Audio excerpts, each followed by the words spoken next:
All right, so now that we have set up our email list, we want to have a way that people can use to actually sign up to our email list, to our email newsletter. So if you have a website, what you can do is just put a simple registration form on your website, or if you don't have a website or you don't want to use your website to gain new subscribers, you can also just build a landing page. I'm going to show you how to build a form first and how to put that form on your WordPress website. So if you go to the menu on the top left right here, you see forms and surveys. So we're going to click on this, and then we're going to click on create form right here. And what we're going to use for this tutorial is this list builder wizard, where they have a lot of templates that you can use already. So whatever fits your website or whatever makes sense for you, you want to go through all these templates and choose the one that makes the more sense for you.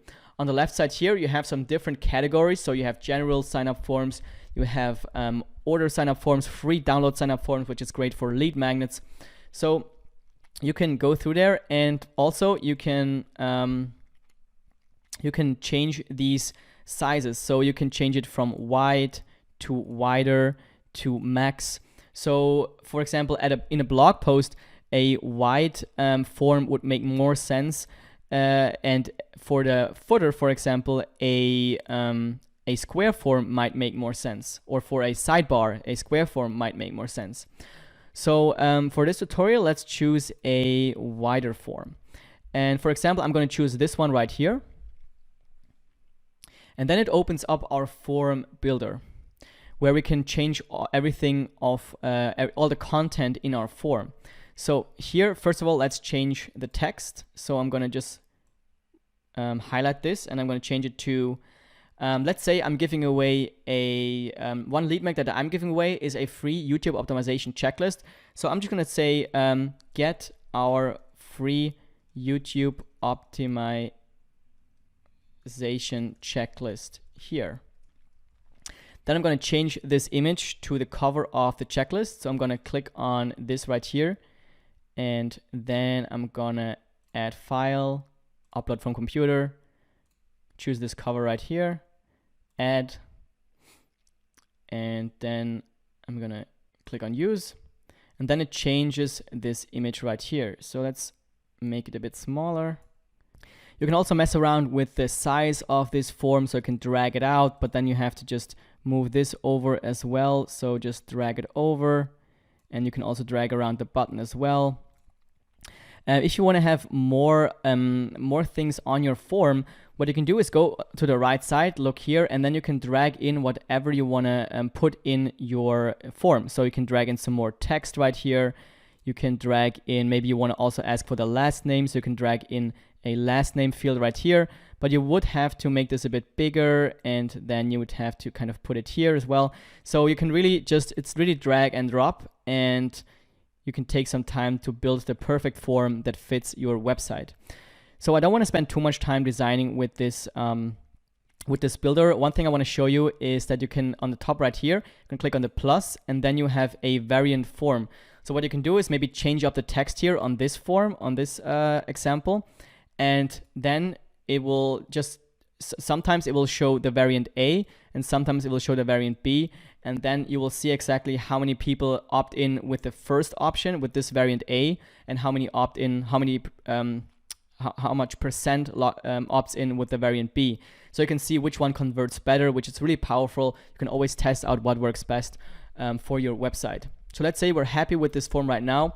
What we can do is click on preview on the top right, and then we see how it looks like, how it will look like eventually. And then we can also go to the settings on the top here, and we can change the name. So let's say this is YouTube checklist. Choose the list that people will put on when they sign up through that sign up form. Then confirm opt-in. I have it turned off right here.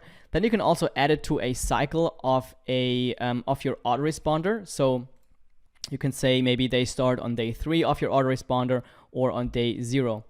I don't have set up an autoresponder yet, so I'm going to turn this off.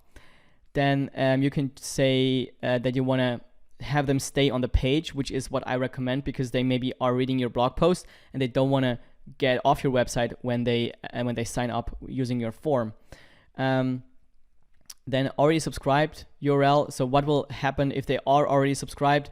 I would just leave it on stay on page. Then reCAPTCHA on the second step. I just have it turned off because it's really annoying. Choose tracking custom. This is really advanced. For contact data, not needed. So this is what I would do with the settings. Click save. And then we can go to the top here and click on publish. All right, so now we have this Java code, and we have to use this code to put on our website. So I'm going to show you how to put this form on your WordPress website. All right, so now I open one of my example websites that I've used for tutorials.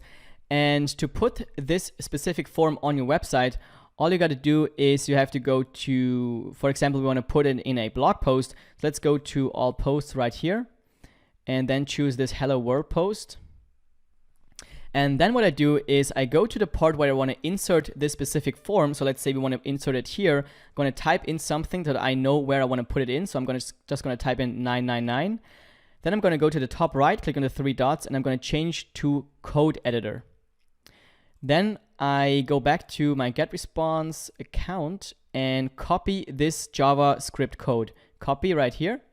Then I go back to my code editor of my blog post, and I look for whatever I've inserted as a placeholder for this form. So here I just highlight this part and I right click and paste. This will paste my JavaScript code in my blog post.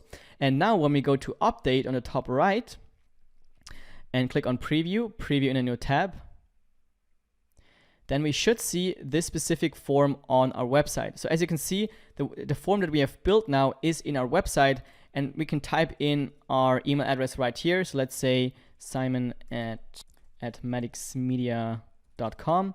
Click on download now, and then people stay on the page. They can continue reading this blog post. And now when we go back to our GetResponse account, then we will, and when we go to lists right here, we should see a new subscriber. So let's go to Madix Tutorials, which is our list. And as you can see here, this new contact is now in our email list. Now you can also put that form on the footer of your website or on the sidebar. If you would want to do that, you would go to your WordPress account, then go to Appearance, go to Customize, and then go to Widgets right here. And here you see the footer widget number 1 and the footer widget number 2. If I would want to put it here, I just go to footer widget number 1, click on Add Widget, go to Custom HTML, and then I would just paste my JavaScript code in this field right here, click on Add Widget, and then I have to click on Publish on the top right here, and then it will add this form right here. Obviously, now it would make more sense to have like a square form